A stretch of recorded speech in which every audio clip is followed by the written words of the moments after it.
Hey everybody, welcome to Who Would Have Known. Today we're going to talk about cloud seeding.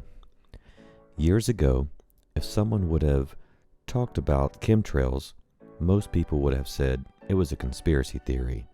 But it turns out that they were right. There are a couple different types of technology that can control or manipulate the weather. So let's go back to the earliest information about cloud seeding and weather modification. In the 1940s, two scientists from the General Electric Company were experimenting with super cold clouds. They were trying to stimulate the growth of ice crystals. Their experimentations took place at what is sometimes called the stormiest mountain in the world, Mount Washington, New Hampshire. They finally managed to make it rain by using silver iodide bullets. Then, in 1948, they patented their technique. There is also some information about an event on April 23, 1954. A radio message was sent stating that 150 baskets of activated charcoal and 150 bags of ballast would be flown from Paris to make artificial rain to impede the movement of the supply in Vietnam during the Battle of the Dien Bien Phu. If this actually happened, there's no record of it having any effects or consequences. And allegedly, French forces had used chemical agents in World War I with better outcome. There's also more reports around the middle of 1972 where the United States had been using weather modification in the Indochina War between 1967 and 1972. They were allegedly trying to increase rainfall to negatively affect the opposing force. So basically, make it hard to move vehicles. Here is a screenshot from the Federation of American Scientists that states the objective of the program was to soften road surfaces, cause landslides along roadways, wash out river crossings, and maintain saturated soil conditions beyond the normal time span. They wanted to increase the rainfall during the normal monsoon season to disrupt Vietnamese logistics. And with evidence presented by the Department of Defense, there were 2,600 weather modification flights. And let's admit it, that's miserable to have to move and fight in the rain and mud. One campaign attempted to flood the Ho Chi Minh Trail, which was the main route the enemy used to deliver their supplies. Okay, so let's move forward to nowadays. Now, in the 2000s, weather modification is being used in many countries and for many years. When it comes to weather modification, the most common use is with silver iodide, where they mix acetone and silver iodide particles, and then they are vaporized and released into the atmosphere using a ground-based seeding system. These vapor particles travel high into the sky with a high enough altitude where the air is so cold and the moisture in the air condenses to form ice crystals on the vapor particles. That's pretty cool. Other weather modification systems can use potassium iodide and dry ice to form solid carbon dioxide. Some can use liquid propane, and some can even use salt. China claims that as early as the 2008 Olympics, they had to use weather modification to clear the skies by making it rain early so the weather would be perfect during the Olympic events. China also spent $30 million on this project, and they were shooting salt and mineral-filled bullets into the sky, very similar to the scientists that had invented this technology, or technique. In December of 2020, China had announced it was expanding its weather modification program to cover an area larger than the country of India. China wants to increase its experimental weather modification program to cover an area of 5.5 million square kilometers, or 21 million square miles. They say the system will be complete by 2025, given the technology advances, and that within the next 5 years, the area of artificial rain or snowfall will cover 5.5 million square miles, and 224,000 square miles will be covered with hail suppression technology.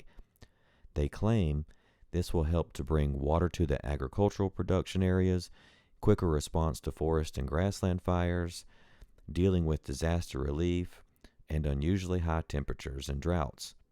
But let's be honest, after the summer of 22, when 66 rivers in 34 provinces had dried up, along with the Yangtze River. Weather modification may be necessary for survival at this point. You have to have fresh water to survive, and the majority of China's electrical grid is ran from hydroelectric dams. If there's not enough water to push through the dams, then there is no electricity for the Chinese people. But we can get into that in another video. Some people claim that HAARP, HAARP, which stands for High Frequency Active Auroral Research Program, can control and or modify the weather. In the 1990s, the U.S. Navy and the U.S. Air Force proposed this project. Then the U.S. Air Force started construction in about 1993 on a site at the North Pole near Gakona. This was the prime spot because the ground was flat, right where the Aurora Borealis occurred. The pretty green waves of light that we all love to see in pictures, I personally have never seen it, but I would love to see that sometime in my lifetime. When it comes to HAARP, there have been a lot of conspiracy theories.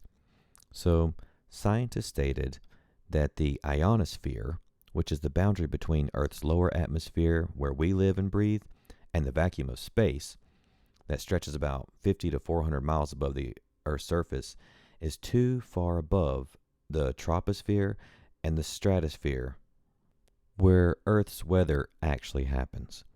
And if anyone has any other worries, they also state that the IRI, which stands for Ionospheric Research Instrument, which is an array of 180 radio antennas spread over an area of about 33 acres or 0.13 square kilometers, that the amount of energy the IRI deposits in the ionosphere is way below that supplied naturally by the sun, and that any effects from the IRI will quickly dissipate anyway. As of 2015, HAARP is now the responsibility of the University of Alaska and Fairbanks. Nowadays, you can even hear about cloud seeding on local news channels, just like this one from KCRA News Channel 3. Yeah, I was working on a story at Sacramento Executive Airport yesterday when this aircraft passed by on its way to the hangar. My photographer and I noticed these odd attachments on the wings. You can see them right there, so we asked the pilot about them. It turns out that plane is a cloud seeding aircraft, and it was flying through this morning's rain. The cloud seeding today was done by SMUD as a way to help increase stream flows to allow for more hydroelectric power generation. Here's the basic science.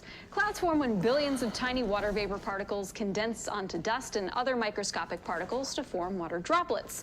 Those dust particles are called cloud condensation nuclei. Big phrase there. So you can think of them as cloud seeds. Every cloud has them, but not every cloud has enough to produce rain. That's where cloud seeding comes in.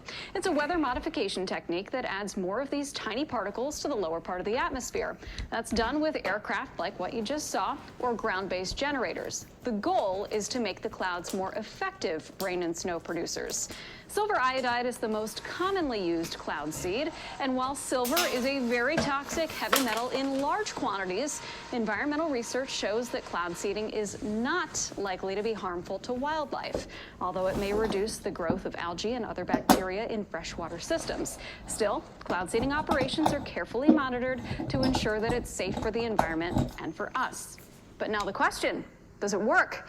Cloud seeding has been used off and on by many countries since the 1940s, but only recently did research confirm that, yeah, cloud seeding can cause a cloud to produce rain or snow when it otherwise would not have.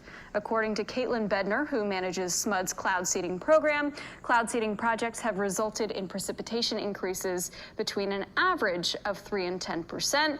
But there are still big questions about just how economical this practice is. So all this is pretty crazy stuff.